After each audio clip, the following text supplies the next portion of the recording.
I'm a huge fan of the Nintendo Entertainment System, and I will often go to bat for it whenever people deride the console or say that all of the games for it have aged poorly. Of course, with that being said, there are a myriad of not-so-good titles for the platform, but there is an equally impressive breadth of fantastic games for the Nintendo as well. Games like Mega Man 2, Journey to Silius, Kirby's Adventure, Zelda 1 and 2, the Super Mario Bros. Trilogy, DuckTales, Contra, Dr. Mario, Punch-Out!, Ninja Gaiden, and Star Tropics, just to name a few off the dome. And keep in mind that I'm not rocking any rose-tinted glasses here. I didn't grow up with this console, and to this day I've still never seen an NES in real life. Growing up in the 2000s, it was a treat whenever I could get my hands on an NES game in any shape or form. I remember being stoked to play Animal Crossing on the GameCube when I found out you could unlock games like Balloon Fight on it. The NES was, and still is, a console that eludes me, especially when I was very young. I can recall seeing the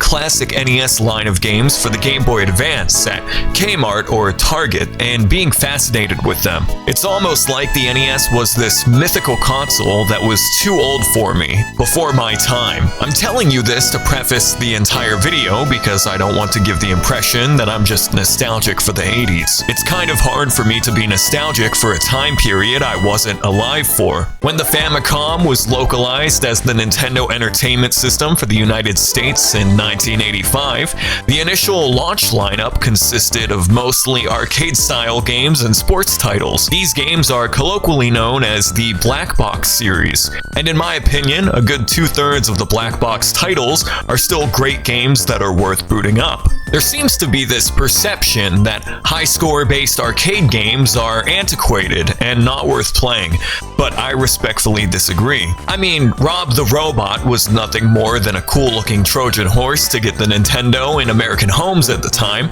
so I don't find myself going back to Gyromite all that much, and my Sony Trinitron bit the dust forever ago, so games like Duck Hunt are a no-go. But then you just have excellent titles like Golf, Excite Bike, Mario Brothers, Super Mario Brothers, and Balloon Fight. These games are all worth playing to this day, in my opinion. Just because a game is simple doesn't inherently mean that it's bad. And out of all of these black box titles, my favorite is Donkey Kong Jr. Now, for the purposes of this video, I'm primarily going to be reviewing the NES port and not the arcade version. I've only ever played the arcade version of DK Jr. at a bar one time, so the NES port is what I'm more familiar with. This home port is nearly arcade perfect anyways, unlike the NES port of Donkey Kong, which omits the Pie Factory level in its entirety. I think my love for Donkey Kong Jr. all started with this Game & Watch mini handheld that my mom got me at Eckerd's when I was super young. I remember playing the hell out of this little handheld, even though it's a simple LCD game. Donkey Kong Jr. is the direct sequel to the OG Donkey Kong,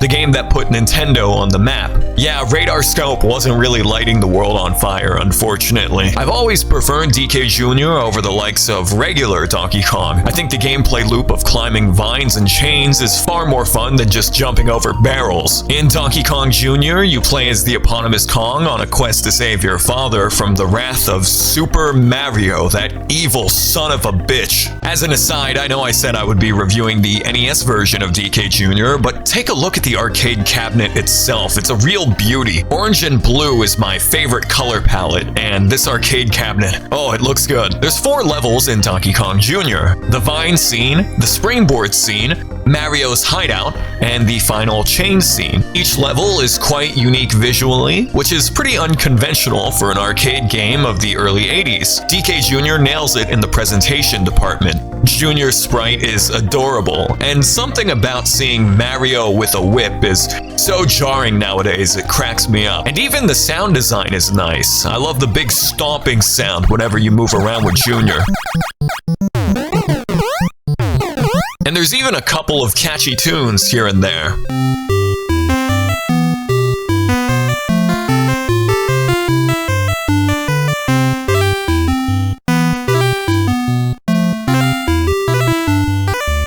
And then you've got Mario's Hideout, which sounds like this.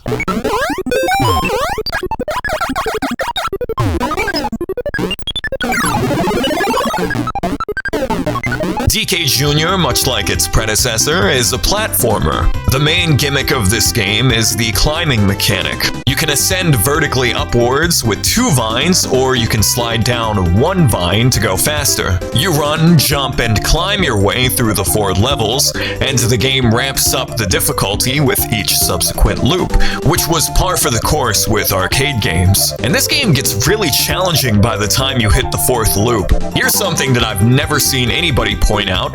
Did you know that this platform in the springboard scene stops moving close enough towards you on the 5th loop, preventing you from taking this neat little shortcut? It's pretty cool how even subtle changes like that are added with each subsequent loop. It's fascinating to find early primordial elements of Nintendo's design philosophy in DK Jr. For instance, the crocodile enemies here. The red ones will continuously go up and down the chains, whereas the blue crocs fall off and plummet towards you. Not too dissimilar to the red and green Koopa Troopas from Super Mario Bros. I've also noticed a lot of connections between DK Jr. and Rareware's Donkey Kong Country trilogy, another series that I have nothing but love for. Namely, the primary enemies of the Kong family, the Kremlings, are these crocodile-type reptiles, kind of like the crocodiles that DK Jr. faces in this game here. And these birds, they kind of remind me of the Neki enemies in Donkey Kong Country. Moreover, the rope climbing mechanics of DK Jr. were carried over to Donkey Kong Country 2, Diddy's Conquest. It's interesting to note that DK Jr. is the father of the current-day Donkey Kong. You know, the one designed by Rare? Whatever happened to Jr.? He seems to be missing in action. His last major appearance was in Mario Tennis for the Nintendo 64. When Donkey Kong Jr. released back in the 80s, Nintendo hadn't hit the home console market with their Famicom yet, and they certainly hadn't released the Nintendo Entertainment System in North America. During this time period, some of Nintendo's arcade titles were released on a myriad of non-Nintendo systems, something that you would never see nowadays. There are a couple of ports that I want to talk about specifically here, namely the Atari 2600, Atari 7800, and ColecoVision ports. These are the ones that I have actually played and have most of my experience with, you know, not counting the NES version. The Atari 2600 port is...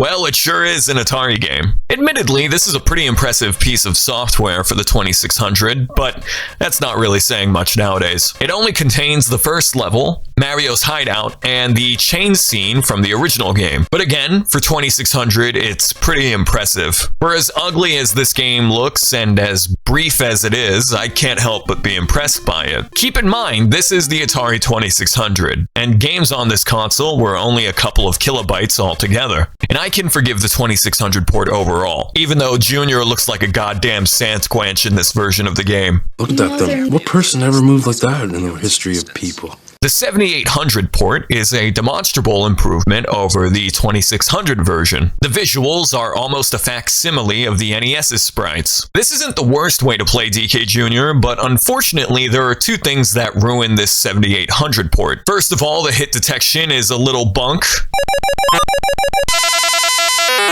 Junior has a hitbox the size of Wisconsin, apparently. Another thing that this port doesn't have going for it is the sound. Honestly, the 7800 sounds like a dying 56K modem.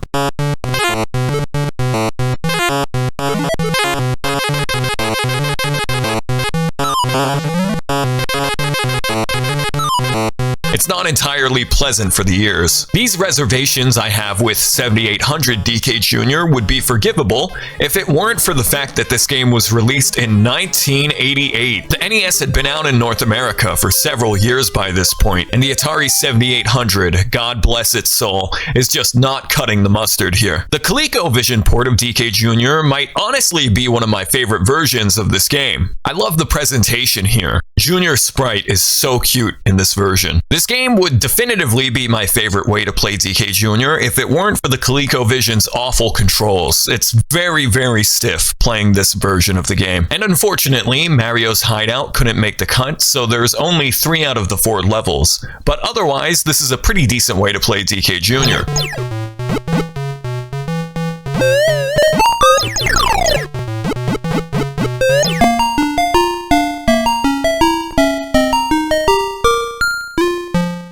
would love it if somebody made a ROM hack of the NES version of DK Jr., but replaced the sprites, sound effects, and the music with the Coleco version. That would be really cool. Somebody should get onto that. If I recall correctly, the first time I played this NES version of DK Jr. was sometime in the early 2010s. I got one of those Wii Virtual Console point cards for my birthday, and I went to town downloading NES games. I remember getting Ninja Gaiden, Kid Icarus, and DK Jr. And of these NES games, DK Jr. was the one that I played the most. Whenever I play this game, it takes me back to the summertime of middle school, staying up way too late and trying to beat my own high score during those late nights. DK Jr. is really the only NES game I can say I have some modicum of nostalgia for. Plus, I just miss this little guy. I wish he would come back in the newer games. All that being said, thank you for watching and have an excellent rest of your day.